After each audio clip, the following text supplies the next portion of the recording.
He says, I've seen all the works that are done under the sun, and behold, all is vanity and vexation of spirit. Vanity, of course, is a passive thing, a useless thing, and vexation of spirit would be a draining of one's spirit, or something that just consumes. Doesn't really grant anything as spirit. The works in the earth, all what you do in the earth, does not grant anything as spirit. Now, before you challenge that, you have to hear the rest in context. But that is very true. The works of the earth do nothing for your spirit, right? Let's continue to read so you find out why. He says, that which is crooked cannot be made straight, and that which is wanting cannot be numbered. That which is empty, wanting, needs more. It cannot be numbered.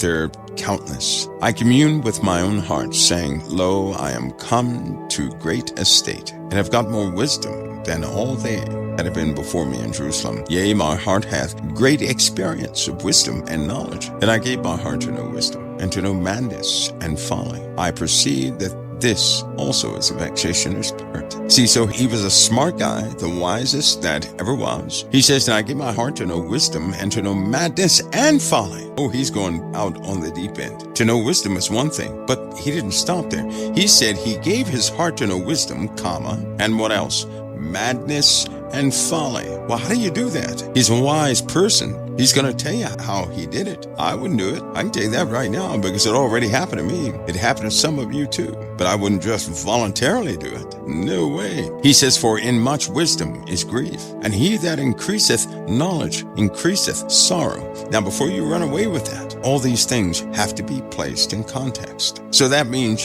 please don't ever say, well, Mike is wise, and so that's why he's sad. Don't attribute that to me, nor will I use that as an excuse. I won't do that. Because in the context of what he's talking about, all these things put in context are giving you almost like the beginning of a blueprint to your own life. Answers that you can almost not find anywhere else. It is an extraordinary book. Let me go to chapter 2. I said, my heart, go to now, and I will prove thee with mirth. Therefore enjoy pleasure, and behold, this also is vanity. So he's taking a step here. He said in his heart, go now. I will prove thee with mirth. You guys know what mirth is? Mirth is happiness, kind of like an excitement. It's like an excitement. I know you guys think it's an item, but it's like excitement. He said, therefore enjoy pleasure, and behold, this also is vanity. Now, how is that useless? He said he set in his heart to go now with joy, with excitement. He's going forth with excitement and joy. Why is he calling that vanity? We'll see some truth is going to come out here. He said, behold, this also is vanity. I said of laughter, it is mad, and mirth, what doeth it? This happiness and energetic going forth, what is it doing? Nothing. He said, I sought mine heart to give myself unto wine. So not only did he go out into the world in his wisdom and live these different lifestyles, now he's become a drunkard. He said, I sought mine heart to give myself unto wine, not to the wise, but to wine, yet acquainting my heart with wisdom. So he's becoming a wino to understand it, to see it, to live it, to know it. Giving his heart to wisdom means it's almost like an experiment. He said to lay hold on folly. That means to touch it, to be the fool, to see what's the big deal. I'm telling you, I wouldn't do this. He said, till I might see what was that good for the sons of men, which they should do under the heaven all the days of their life. I made me great works, and I builded me houses and planted me vineyards. So now he just took a path of another lifestyle. Now this guy is living out all these lifestyles. To what? To gain wisdom. We don't have to do that because he already wrote about it. We don't have to go out there and become a drunk to see what's the big deal. To learn the intimacies of a drunk, he wrote about it. We don't have to do most things because he wrote about it. That's what makes this book so extraordinary. When you start to see this, it's going to blow you away. He said, I made me gardens and orchards, and I planted trees in them, all kinds of fruits. I made me pools of water, and water wherewith that wood that bringeth forth trees. I got me servants and maidens, and had servants born in my house. Also I had great possessions of great and small cattle above all that were in Jerusalem before me. I gathered me also silver and gold, the peculiar treasures of the kings and of provinces. I got me singers and women singers, and the delights of sons, men's, and musical instruments, and that of all sorts. So now he's the party guy, right? The rich party guy who sits up there and has everybody entertain him. He said, so I was great and increased more than all that were before me in Jerusalem. All my wisdom remained with me. So he never lost his purpose in what he was doing. He never did that. Never lost his purpose. And he said, and whatsoever mine eyes desired, I kept not from them. I withheld not my heart from any joy, for my heart rejoiced in all my labor. And this was my portion of all my labor. He's about to name it. Listen. Then I looked on all the works that my hands had wrought, and all the labor that I had labored to do. And behold, all was vanity and vexation of spirit. And there was no profit under the sun. So of those things he did, of being the rich guy, of being the wino, of being the person with joy who goes out just to enjoy life, of being a wise person who has all these subjects and servants, all of it was vanity and vexation of spirit. That just ruins everything, right? No, it doesn't. It gives you understanding. If you take it to heart, it gives you understanding. Look at the world through all the years you can research history.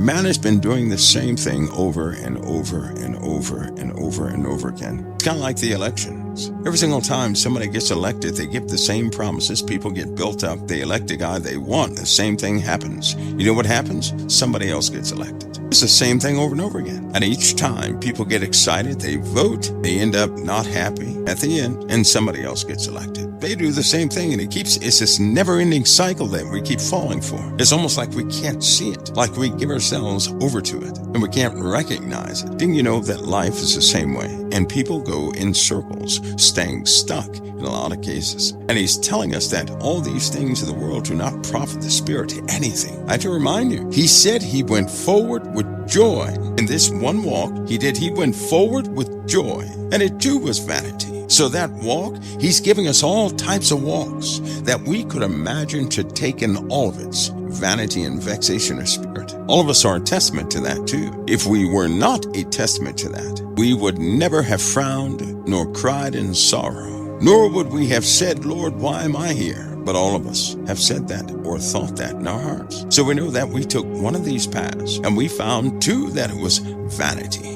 and vexation of spirit. We just hold it up by reason of a type pride and something that's about to be named here soon. Oh, this book is packed full of wisdom. Stay with me. This is almost like a foundation before the foundation. So he looks at the works of what he did, all these different paths he took, and he's looking at it. And he says, now I turn myself to behold wisdom and the madness and folly. For what can a man do that cometh after a king? Even that which hath been done already, or already done. Then I saw that wisdom excelleth folly.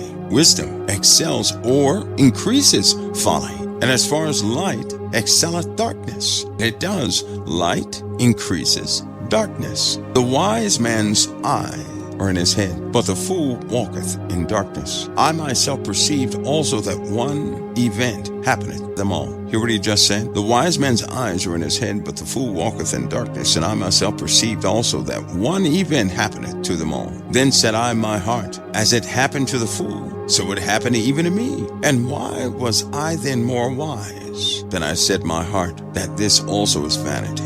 For there is no remembrance of the wise more than of the fool forever. Seeing that which now in the days to come shall all be forgotten. And how dieth the wise man as the fool? Therefore I hated life, because the work that was wrought under the sun is grievous unto me. For all is vanity and vexation of spirit. Yea, I hated all my labor which I had taken under the sun, because I should leave it unto the man that shall be after me. He says, and who knoweth whether he shall be a wise man or a fool? Yet shall he have rule over all my labor wherewith I have labored, and wherein I have showed myself wise under the sun. This is also vanity. What is he saying? Do you guys catch what he's saying? Let me give you a hint of what he's saying. With all these different lifestyles, he took this venture under to live, and he found that all was vanity and vexation of spirit. He found that the wise and the fool both depart the earth, that all these strivings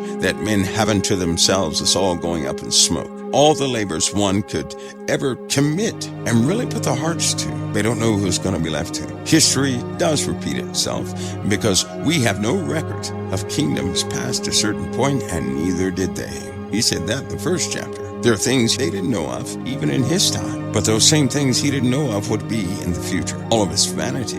Why is he saying it's vanity and vexation of spirit? Because people pursue them as though somehow it's going to yield some supernatural thing as a fix to their lives, and it never does. You're starting to see that. When you pursue a lifestyle, when you pursue things, it's not a fix to your life. It's not going to fix your spirit. That's not what it's going to do. Can it be a blessing? You bet. But it's not going to fix your spirit. It's not going to give you the answers you want. For God giveth to a man that is good in his sight wisdom and knowledge and joy. But to the sinner he giveth travail, to gather and to heap up, that he may give to him that is good before God. That also is vanity and vexation of spirit. And of course, he's pointing out the latter half of that. So what do we have here? We have something Jesus continually talked about, the prophets talked about, but hardly nobody listened. Let me give an example before I take a break. There are a lot of people who believe in the Father, but they look at television, and those people on television, people who seemingly have influence, it causes them to attempt or to want to pursue exactly what they're pursuing. It causes another person to want to be in their shoes. And what that person does not know is that path set by the world is vain, and it's also vexation of spirit. So what is a clause here? That God appoints you things in the earth that you would never choose yourself. You somewhat find yourself doing them. Many people have found joy in types of employment or lifestyle they never chose. They have found it a joy to be given gifts and talents and employment and things to do, but they never picked it. And God has made their heart content in what He gave them. Are you starting to see this? Anybody seeing this? Because most people who end up quite joyful in life, they did not pick their profession. Do you know that? And most people who are full of sorrows, drink too much, and all these other things in life, they picked their profession. Isn't that a simple truth that somehow we miss it so many times? But why? Because the principles of the living God are real. And what He's doing in this world is real. And sometimes we act like He's not real, like He's not there. Like we have to pursue something in the world, do it in a specific way to find joy. Our life is proof that we cannot do it that way. It's not going to work, and it never has worked for anybody else. It's a facade. These folks that you see on television, these folks that you hear, all these influencers and everybody else, they have vexation of spirit, and all of what they're doing is vain. It will go into nothingness. What remains then? You do. When God plants you in a specific place, God is the one that's investing in you. God is the one that has planted things in you, and that won't return void, nor will it be vanity or vexation of spirit to Him, but it's His everlasting joy. But if we do it, what can we do it to? We're just human beings right now. We have a spirit, yes, but our spirits are often vexed because we cannot reach this mythical destination the world said we could. So riches will not do it. You know that most people who win the lottery, they are in more financial trouble about 5 years down the road than they ever were before they won the lottery. Many of them wish they had never won the lottery because their lives are turned upside down. You don't hear about them anymore. You just don't. Horrible things happen to them too. Why? He told us here, because with gains in this world comes a vexation. How's that so? Because if you start gaining things, what was one thing we learned in these first 2 chapters? Wisdom excels or increases what? Folly. So what does light increase? Evil. The more light you have in you, the more evil is coming in your direction. The more wisdom you have within yourself, the more folly that's going to be around you. And it hunts for you. See, He's giving you caution because He knows all these paths. A lot of people, they want to be perfect. But Jesus already told them, no, you're not perfect. All the whole heavens know you're not perfect. Because if you were perfect, you wouldn't be here. You wouldn't be here because your flesh would be overwhelmed. You'd have to be in supernatural form to continue that way. You can't be perfect and be here in the flesh. You would have to be the strongest individual on earth to be perfect and be here. Because there are laws in place, just like gravity. I give an example about folly and evil following light and wisdom. The Lord said He would abase. He's going to abase anybody. Paul said the same thing when Paul was talking about that thorn in his side. He said that thorn was a messenger of Satan to buffet him, which was the resistance he faced. He went from place to place. Listen, and he said Christ would not remove it for a specific reason. Does anybody know what that reason is? He gave Paul the reason, but did anybody ever investigate the reason? Why He wouldn't remove it? It was so that Paul would not be elevated above the word he was speaking. See, if Paul went around and doing all these miracles, speaking perfect and doing this and doing that, people would surely worship him more than they would Jesus Christ, because he would be the evidence of the power of Christ working in the earth. And if he had no flaws, people wouldn't be able to help themselves but to follow him just like Christ. He said, I'm thankful to God he did this, because he didn't want to disrespect Christ by that happening. See, he asked 3 times to have it removed, and he said 3 times. The Lord said, his grace was sufficient for him. That was the end of that. Once you get into that thing, you'll find out that Paul did not want to be edified higher than Christ. He said, surely they would worship him if he didn't have people that would tear down his message. Note that Paul can go in certain cities. He can go into certain places. He couldn't keep certain promises. Why? There were times when Paul was supposed to go somewhere, and then Satan would come against him, wreck the whole thing, and they were losing their confidence in Paul in certain areas. But that's the way the Lord works. The Lord does that because he knows exactly what we'll do. If we see a perfect example in the earth, we'll begin to worship it. People do it all the time. If a stuttering person like Moses was to come on air, you guys wouldn't want to listen to somebody like that. I probably would, but you guys wouldn't. Most people they try to hear perfection. And when they hear that perfection, they go for it initially. Only once you get to know someone can you look beyond the flaws and all these other things and hear what's coming out of the mouth of that individual. But initially, you don't hear the person, you hear the presentation. That's what draws people. That's why people look the way they do. That's why they sound the way they do. Initially, they draw other people. Then when they get to know them, the Lord does something else. Because humility is necessary. Does a man want to take the credit of Christ upon himself? When people get attitudes because they're, no, the Bible works this way and I'm not going to accept it any other way. That's evil. God doesn't need us to defend his word. He doesn't need us to define it. He can give the entirety of the Bible to a mule. We saw examples of that, and speak through that same mule. Reading through Ecclesiastes is a very sobering message, but it's full of laws and wisdom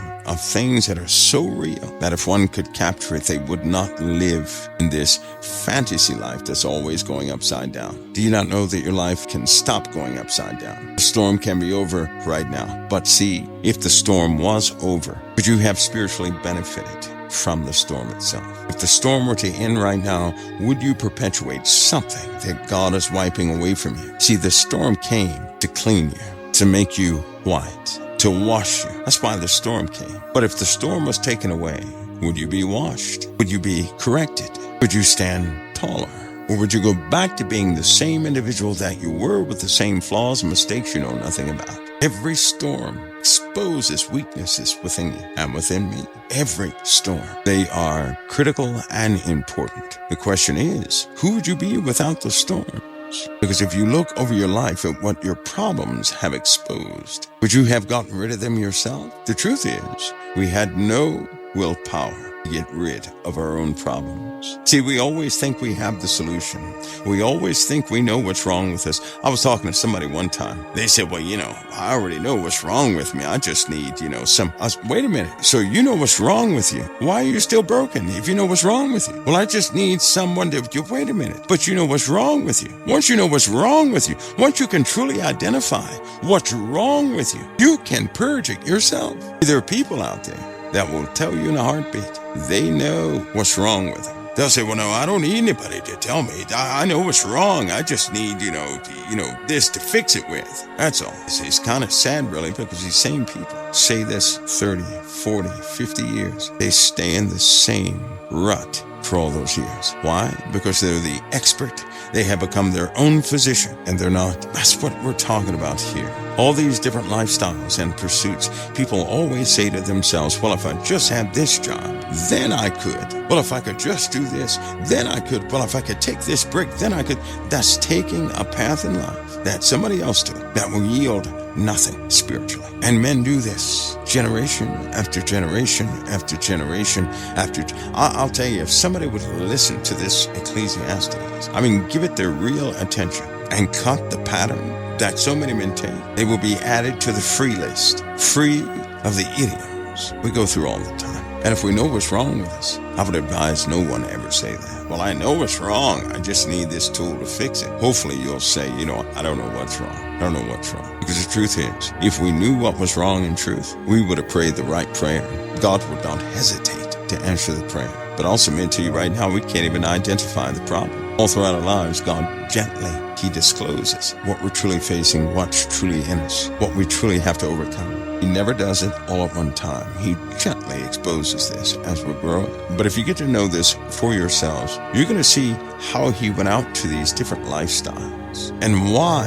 You're going to have more reasons as to why He called them vanities and vexation of spirit. The vexation of spirit part is awful. And indeed, it is how this earth continues to go through circles and cycles, never-ending cycles that man cannot free himself from. And it's time for you to identify it so that you cannot follow the trail of the world in these worldly things. I'm talking about everything too. He just said he was a preacher. He said even the preaching, guys, you just got to read it yourself, because I'm telling you, things are going in a circle revolving, and people are going to have the same fate as those that came before them. Why? Because they choose to follow the same dream. And if you haven't noticed, the world is pretty good at selling things. They taught you how to live your lives. They taught you that you ought to have a couch and a coffee table and curtains with blinds and all this other stuff. And you know what He's saying initially? All of it's vanity. God will give you a higher standard. Why would He give you a higher standard if you're going to continue to reject it, thinking that the world's standard is the highest standard? Because your eye is fixated on the world, trusting in the world. We claim Christ, we do, but the truth, let's let the truth be told. If I go into anybody's house, it's modeled after the world. It is not modeled after Christ. We do exactly what the world has always done. And that is vanity and vexation of spirit. Just because we label it holy, label it Christianity, or label it Christ, that doesn't mean that's what it is. Our standards are coming from the world. Isn't that something? From your hairstyles, to your clothing, to the way you arrange your house, to the habits you have in your house. All of it has been taught by who? Mankind. Just think of that. We are parakeets and copycats. We would like to say we're original, but we're not. We wear clothes after the fashion of people. And I'll tell you something else. The Lord has put things in us, but because the rest of the world was not doing it, we didn't do it either, period. And because the rest of the world was not saying it, we didn't say it either. Now, I'm a bit off in that area, because I'll be the cuckoo wad of the bunch quickly. I don't normally go along with the crowd. In fact, if the crowd is doing something, I'm just immediately walking the other direction. Is that smart? Not always. And this is not about going and hiding under a rock. No, because you still, listen, one of the points you're going to learn here is if you're not able to step into the world, you've messed up somewhere. You should be immune enough to step anywhere on the face of this earth and to get things done. But see, nobody tells us that. One of the first things they tell you is, well, what you got to do is you got to get away from all evil. You cannot do that because you're on the earth and you're in the flesh. So you have to pierce evil, overcome darkness. You have to deal with it always. That's why Jesus is the light within us, because He placed us in the darkness. We're lamps, and a lamp is not meant to be set under anything. We are that spectacle. Let me continue chapter 3. To everything there is a season, and a time to every purpose under heaven. Now listen, every purpose under heaven. He didn't say every purpose in the heavens. I have to really emphasize this. He said to everything there is a season and a time to every purpose under heaven. He did not say in the heavens. He didn't say by the heavens in this case. He said under the heavens. Let me give you a case in point, because a lot of people use this to exercise anger and to exercise other things. No, they use it like an excuse. He said it's a time to be born, a time to die, a time to plant, a time to pluck up that which is planted, a time to kill. None of us is going to go out there and kill. We're not. None of us will. We're not going to kill anything. A time to heal. That we might do. A time to break down, a time to build up, a time to weep and a time to laugh, a time to mourn and a time to dance. time to cast away stones, a time to gather stones together, a time to embrace and a time to refrain from embracing, a time to get and a time to lose, a time to keep and a time to cast away, a time to rend and a time to sow, a time to keep silence and a time to speak, a time to love and a time to hate. There it is. I've heard people say, oh, there's a time for hatred. Okay, so that means you're going to go out there and kill also. No. He said there's a time to kill. Are you going to go out and kill something? You're going to go out and cast stones at something? Because that's in there too. And we're not. That's why he said, under the heavens, there's a season for these things. When he says there's a season to every purpose under heaven, men go through stages. Within life, there are stages. That's what he's talking about. Not a license to go and do this stuff, but that in the world, there are going to be seasons where these things are exercised, just like your children go through seasons. A child's heart is full of folly, but they don't remain a child, nor do we. Do you see? A time to love, a time to hate, a time of war, and a time of peace. He said, what profit hath he that worketh in that wherein he laboreth? I have seen the travail which God hath given to the sons of men to be exercised in it. Second time he says this, that he saw the travail which God hath given the sons of men to be exercised in it. He hath made everything beautiful in his time. Also, he has set the world in their heart. Did you see this? He has set the world in their hearts. Now see, this is why accusation is no good. If God set the world in a person's heart, then they're full of the world because God put it there. Why? Because of his seasons and his purposes. And what we have to overcome to actually choose him and that choice to be of truth. The choice we make for Christ is going to be of truth, not of a lie. It's going to be of truth. And so we have things set in us to overcome. As we overcome, it takes the power of choosing the Lord to do so, or else we digress back into the world so easily. Many of us know that. He says, he hath made everything beautiful in his time. Also, he has set the world in their hearts so that no man can find out the work that God maketh from the beginning to the end. Yet you have people searching for all the deepest secrets of the living God, when in truth, they should have worked on their relationship with Christ, accepted his gift, been content with what the Lord had them placed in, and maximized the holiness in their lives. I had to give you this reminder. He's given us just enough time to truly make a choice in all things, to truly choose him in those choices. He's given us just enough time. We have a lifetime, but that lifetime has an expiration date. And within that lifetime, you will have chosen by way of truth, period. I'm telling you, I've been there at the top, and it's not fulfilling. It just wasn't fulfilling. I know people right now at the top, they're not fulfilled either. They haven't found what I've found. Or let's say they haven't been given what I've been given. They have an opportunity, but that's up to us to accept it. And most often, we accept things based on advantage. I didn't accept this based on advantage. It was at a disadvantage. I don't expect that to change. I expect it to continue because it is a what? Labor. A labor is not a handout. A labor is something you're going to do something for. A labor is something that never stops. It continues. And when you do things and you labor to do it, the Lord is faithful. Listen, the key is this. You ready for the key? It must be a labor. It must be something of yourself poured into something else. Never getting used to anything and just sit back and wait till it comes. None of that but a labor. If it's not a labor, you've turned it into something else. And Satan's going to be after you to pervert everything God does for you. Don't let him pervert that. It's a labor, but it's a joyful labor. Is it hard work? You better believe it. Does it take away from you? You better believe it. But nothing can top the reward. That's whatever you do. Whatever you guys do, whatever the Lord places you in. For some, it must yield for you. But the Lord has conditioned you to handle whatever he puts you in, so long as it's from him. But when you go into this world and you seek something for the sake of advantage to gain all of what you can gain, that's when you have the vexation of spirit. That's what we just read about. The conditions by which you go out into the world is going to matter. Why you do what you do is going to matter. It will take away from you, end up being nothing, or you can be absolutely content. Have a joyful heart because it's a labor for good. And you heard what he just said. He gave no specific title to anything. That's not what he did. And I love that part too, because it can mean you could be a mechanic.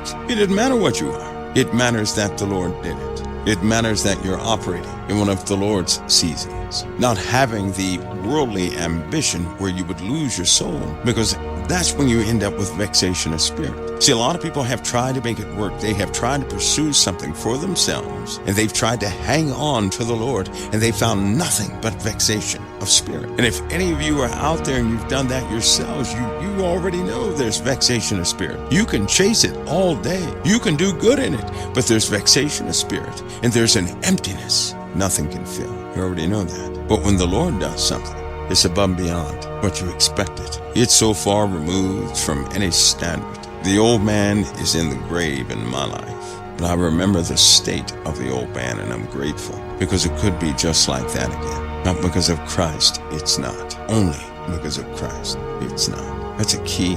Once you're thankful where you are, that's when things change. Because doesn't the Lord say, will you serve me? Didn't he ask Peter, Peter, if you love me, feed my sheep? He said that 3 times. Why? You know what 3 times means? When somebody asks you something 3 times, it was understood back in that culture that they were asking to see if in all conditions would you perform the task, despite the conditions. If it was asked of a person 3 times, that was understood to mean just that. So if a parent would ask a child something 3 times, it meant would they comply in all conditions, not just favorable ones. This is very important. Ecclesiastes 3:18. I said in my heart concerning the estate of the sons of men, that God might manifest them, and that they might see that they themselves are beasts. For that which befalleth the sons of men befalleth beasts. Even one thing befalleth them, as the one dieth, so dieth the other. Yea, they have all one breath, so that a man hath no preeminence above beasts, for all is vanity. Isn't that something? Without that born-again spirit. Now you know why God says what he says about people of the world. Didn't God call them brute beasts? Yes, he did. Didn't he say they walk around like brute beasts? Yes, he did. And he also confirmed by himself, man has no preeminence above the beasts. That without the spirit God gives, man is but a beast. And sure enough, he has beastly desires, just like a beast. And that's the world. That's how they formulate their laws, after the desires of flesh, to pacify flesh. Because if they don't pacify flesh, why do you think Rome built the arenas? Why do you think they had gladiators? Because if you don't satisfy flesh, flesh will act it out. It's going to get exactly what it needs to get, just like an animal. An animal can be docile, but can also be aggressive and playful. An animal is an animal. An animal follows instincts. And without your spirit, so did we follow the desires of flesh, which are instinctive at best, thoughts that are common to all flesh, to do all things that are iniquitous to our Father.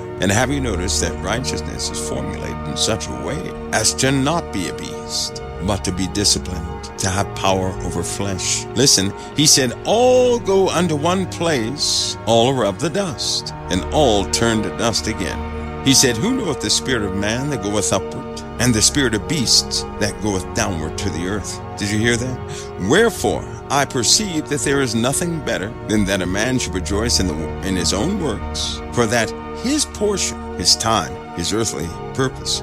For who shall bring him to see what shall be after him? And that is true.